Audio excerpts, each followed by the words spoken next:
The next clip I'm going to show you is, this was the first debate I did with a Muslim, but I do not consider it my first Muslim debate. I had not studied Islam at this point. I was simply defending the doctrine of the Trinity. This is 1999. I still had hair. I shouldn't have. I should have already given up at that point, as you'll be able to tell. This is Hamza Abdul Malik, who is not any longer even an Orthodox Sunni Muslim, which is interesting. But this is one of the audience questions. And the audience questions were by far the most interesting part of that evening, if you've ever seen this debate. Here is a Muslim from another country. And I want you to listen to his question. And I love to watch you. I love to watch audiences. Put yourself in my position. How would you respond to this man? And, well, just see what happens. Yes, my question to the doctor. I heard you repeating many times, you saying he's a creator about Jesus. Peace and blessing be upon him, because we Muslims believe in Jesus, the mighty prophet of God. I heard you many times, you saying he's the creator of everything and all things. So I want you to explain to me, if it's possible, if he's a creator of everything, when Jesus, peace and blessing be upon him, was he walking by the fig tree with his companion, the fig tree with his companion, and he wants to eat some fig, and they told him, Master, the fig is not in season. So if he was God, how he don't know if he create the tree? How he doesn't know if what's in season or what not in season, if he create everything. Okay. And if the fig was not in season and he's God, first of all, we don't accept God to be hungry. He wants to eat. But you, Christian, you said God choose to do so. So that's your faith. But I'm saying, even if he was God and fig is not in season, why he couldn't order the tree to bring fig? Okay, Isn't that God the one create everything? Okay, thank you. To the Dr. White? He did so because the fig tree represented the people of Israel, and he made the application. The people of Israel look like they have fruit, but they do not. It was a clear application that he made. Secondly, he did eat food because the Word became flesh. He became hungry. He became tired. Because as the New Testament, as it was written, clearly indicates, Jesus Christ was the God-man. The eternal Logos became flesh and dwelt among us. He was a true man.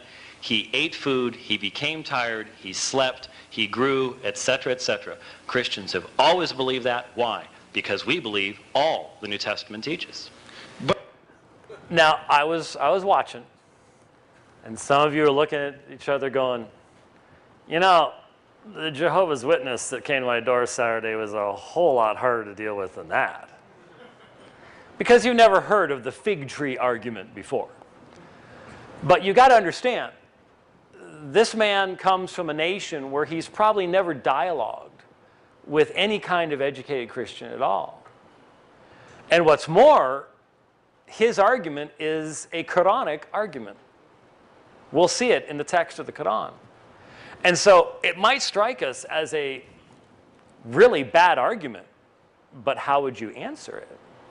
I mean, we know what Jesus was doing. We know what the fig tree represented. But they really believe, and some of their top apologists will repeat this argument, obviously in a little better fashion, but they really believe that Jesus thought there would be figs on that tree, and he was just confused as to what the season was, and that this is evidence of the ignorance of Jesus. Now, have they read Mark? Have they read the parallel in Matthew? And no, of course not, but that's what you're going to encounter. And if your first reaction is, oh, come on, man, haven't you read Van Til? That's not going to get you very far with the Muslim at all. It's really not. You have to be able to recognize that knowing the high end of Christian apologetics, if it doesn't allow you to deal with this kind of thing, you're not really going to be overly effective with these particular folks.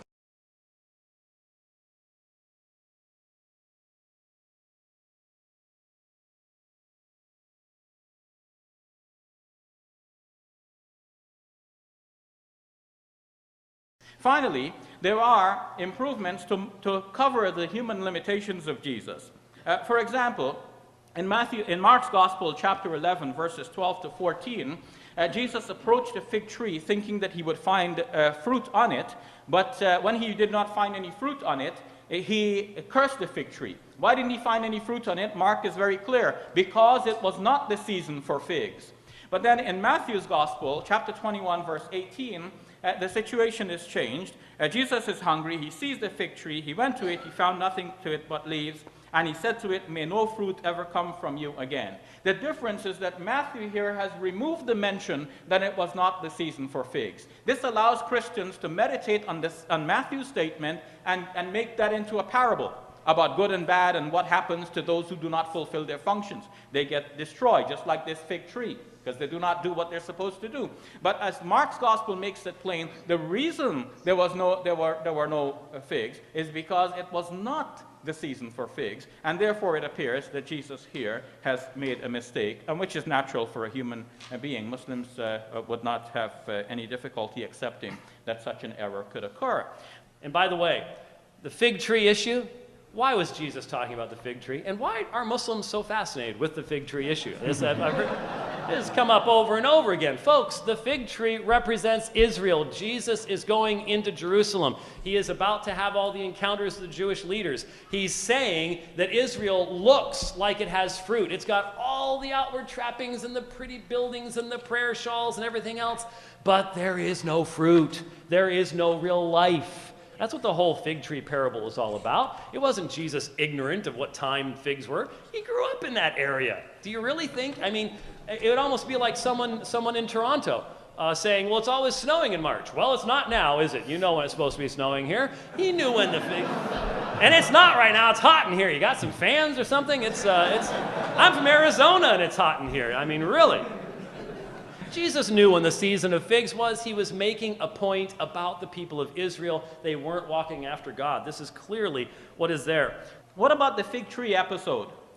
James did precisely what I said that Christians do. They go to Matthew's recollection of the event, and then they make that into a parable, into a story, into a lesson. And then he made a lot of fun about it. I enjoyed that. James, you're very funny. About the weather and Jesus knowing about the seasons. But Mark is very precise. The reason the tree had no fruit is because it was not the season for figs.